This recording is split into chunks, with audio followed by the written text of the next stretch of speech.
this hat is what reminded me of the story. The hat, it's taken in Washington D.C.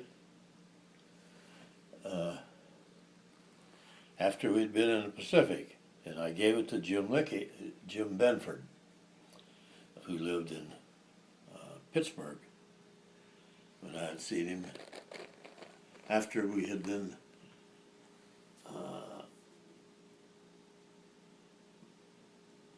stood in the parade for Franklin Delano Roosevelt's funeral. They drug him from the train station to the White House, and there was a line of people all the way, men with guns standing there. They stood at attention when they came by, all the way there, and then he stayed there 2 or 3 days, and we went back and had to stand there for another 6, 7 hours. We were doing the same thing. And then he gave us a couple of weeks ends off, which was a 3-day weekend. And I went to see Jim, and this picture had fallen out, it was rolled up in a little wad. It was all shrunk up, and it fell out, and that's what reminded me of it. There I was with my hat on that I remembered I'd given him. And Jim was one of Dora's, Jim was Dora's sons. grandson. Grandson, okay. Yes. And his father was manager of a large steel company in Pittsburgh. And anyhow, I visited there, and I gave him that hat. And he had wrote me, he was reminded of this story by, not this story, he reminded by a story that was, I don't know what it was. Something, little thing reminded me of me, and he wrote me a nice letter. Mm-hmm. So this is going to be my answer to him about the hat, the story of the hat. Why I got to Washington, D.C.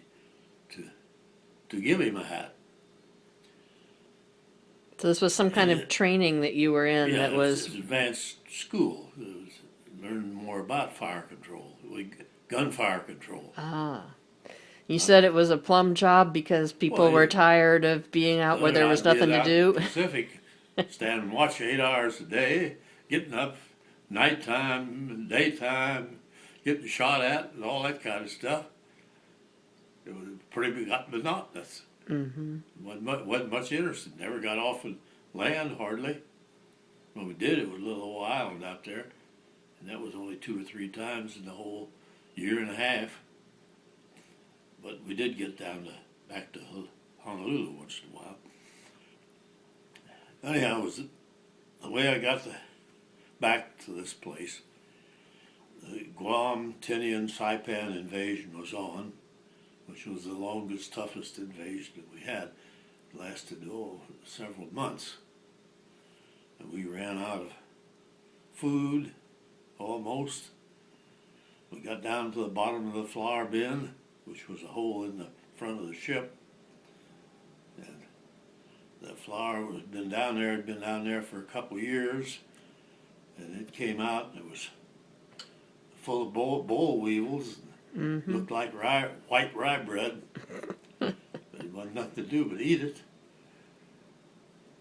Extra protein. Yeah. And the Japs didn't like it. They put on a big effort for that because they knew they had the B-29s, and they would be bombing them from there. So they tried harder on that than they did on some of the other islands. So anyhow, we had the biggest torpedo attack of the war, which was, word came on, 70 planes coming. They were 50 miles out or something like that. The carriers took off the fighters to go out and meet them. And pretty soon we could see dog fights all over the horizon. And they shot down a bunch of them, but it was 30 of them or so got through. And it was tight. One guy named Wilmot was on the radar and the fire control director. People talked about him. he was watching the radar, and he says, "Crap, they all just threw out a window." He says, "Anybody got a cigarette?" Things have been getting pretty tight around there about that time. Mm-hmm. He got everybody laughing a little bit. But anyhow, they heaved into sight. I could shoot forward and to the left, around to the left, but I couldn't shoot to the right, but I could see to the right. There was a gun turret to the right in front of me. And while I could put the director over there, when I did that, the guns pointed at the gun turret. But I needed a smooth track, so I picked out one of them near on my side. They were coming between us and the ship ahead of me, the other destroyers, which were in a ring around the carriers. And started shooting as soon as I gave the order to shoot. When they were ready, closed the firing pin. I knew they'd stomp on their firing pins as soon as they could see a clear ahead shot, which they did. As soon as they cleared the turret, they started shooting. I shot at that one sometime, and didn't really get any hits, but somebody hit him pretty soon, and he went down. Swung back and did the same thing again. Another one came along and started shooting at him. The side gunner, these were twin-engine torpedo bombers.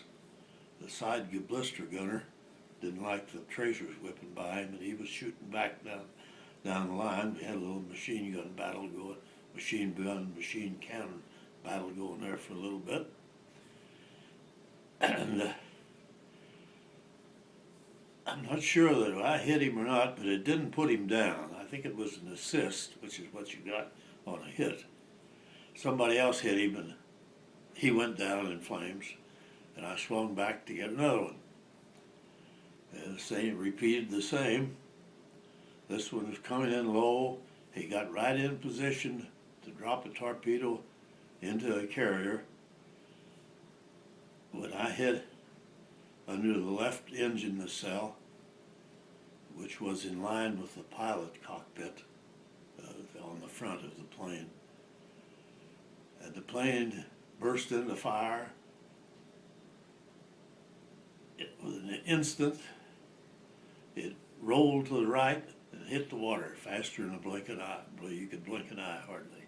And that was the end of him.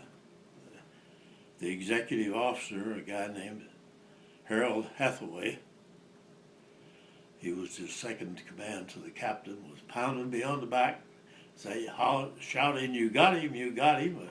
A cheer went up like it was a football game. The home team had made a touchdown. Mm-hmm. So when we got through with the Philippines, we went back to the States to get more guns put on the ship and the work done. I got an appointment to Advanced Fire Control School in Washington, D.C. It was a cold Christmas morning we came back. It was foggy. You could only see San Francisco. The only thing we saw was the Golden Gate Bridge. When you were under it, you could see it. Yeah, it was foggy. Couldn't see nothing else. We had anchored in a fog. So I was there a few days and then went back to Washington, D.C. with a couple of the other ship members. And there I met a bunch of guys that I knew who had got appointments to the same place. It was a nice place to go to. And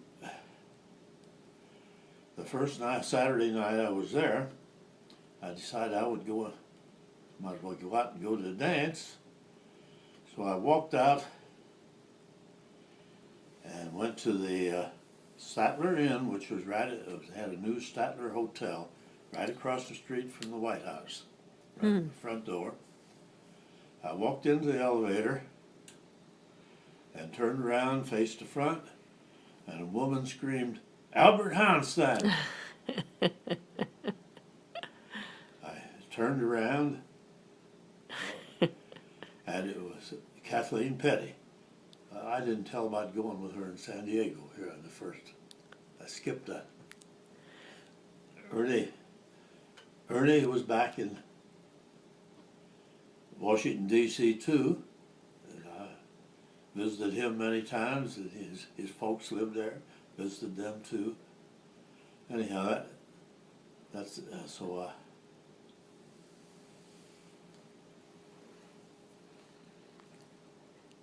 So you ran into your former girlfriend in an elevator on the other side of the country. Yeah, bam! Just first Saturday night I was there.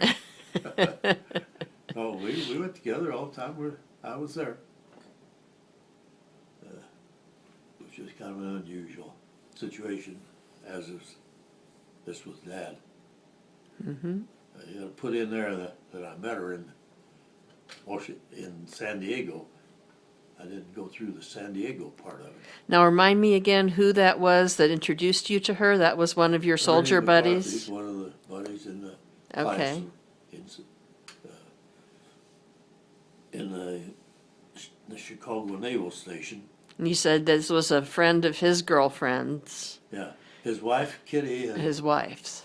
they had an infant, a small. I don't know if he was born after he got in the Navy or before, but he was a little infant. And she had come. She worked for the telephone company and came to San Diego when Ernie was in the San Diego school with me. And you could go out just like you went to school someplace else or going to work. We could go out. He lived off the base with his wife. And Kathleen Petty was her buddy of hers, and she came with him to San Diego, and he asked me if I wanted to date, which I said I did. And she was a nice girl, and we enjoyed each other. You said there were like 100 men for every eligible San woman. Diego, yeah. 100 men to every one. That was sailors. And then there was a Marine base there, too. Mm-hmm. So that was really a jackpot to get introduced to a pleasant, eligible young woman. Yeah, it was. Well, that's your story. That's the story. Well, thank so you. I'm sending Jim this picture and the story. Focus back in on this picture one more time, and Albert in the hat in the back row there, and we'll be signing off now. Wave goodbye. Bye.